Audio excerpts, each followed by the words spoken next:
Science పరంగా భారతదేశం వెనుకబడిందని doctor Virinchi ఆవేదన వ్యక్తం చేశారు.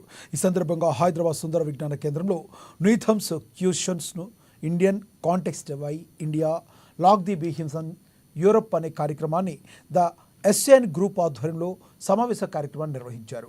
జోసెఫ్ లీడ్ హ్యాండ్స్ తను రాసిన పుస్తకాల్లో 13వ శతాబ్దంలో సైంటిఫిక్ అన్ని దేశాల కంటే ముందుందని అన్నారు.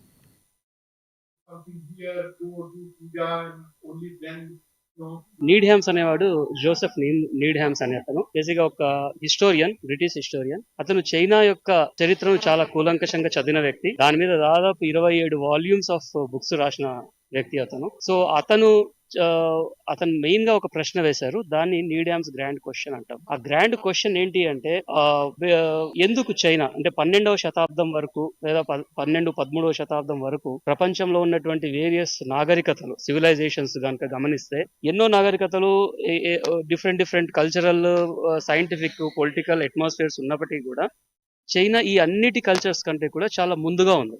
అంటే even scientifically it is very far ahead అన్నమాట. అలాగే ఇండియా కూడా. అయితే ఆయన ఎస్పెషల్లీ చైనా మీద అడిగిన క్వశ్చన్ ఏంటి అంటే, ఇంత ఫార్ ఎహెడ్ సైంటిఫికల్గా ఉన్నటువంటి చైనా సమాజము, చైనా నాగరికత ఎందుకు ఒక సైంటిఫిక్ రివల్యూషన్ ని తీసుకురాలేకపోయింది? అంటే తర్వాత ఏ విధంగా మనకు తెలుసు, యూరోప్ ఏ విధంగా సైంటిఫిక్ రివల్యూషన్ ని తీసుకొచ్చిందో మనకు అందరికీ తెలుసు.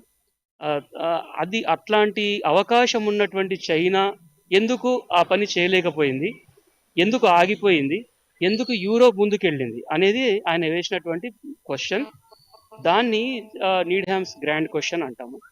ఇప్పుడు అదే క్వశ్చన్ మనం ఇండియన్ కాంటెక్స్ట్లో అడిగినప్పుడు మనం ఎలాంటి సమాధానాలను మనం తాత్వికంగా పొందగలుగుతాము అనేది ఈరోజు మేము ఇక్కడ ఒక తత్వ విచారణ లాంటివి చేస్తున్నాం. ఎందుకంటే 7వ శతాబ్దము, ఈవెన్ మనం ఇంకొద్ది ముందరికి వెళ్తే మౌర్యుల కాలము, తర్వాత గుప్తుల కాలము, ఆ తర్వాత వచ్చినటువంటి ఆ కాలంలో వచ్చినటువంటి రిలీజియస్, కల్చరల్, అదేవిధంగా ఎన్నో రకాలైనటువంటి సైంటిఫిక్, తాత్విక భావనలు, అంటే బౌద్ధం రూపంలో సనాతన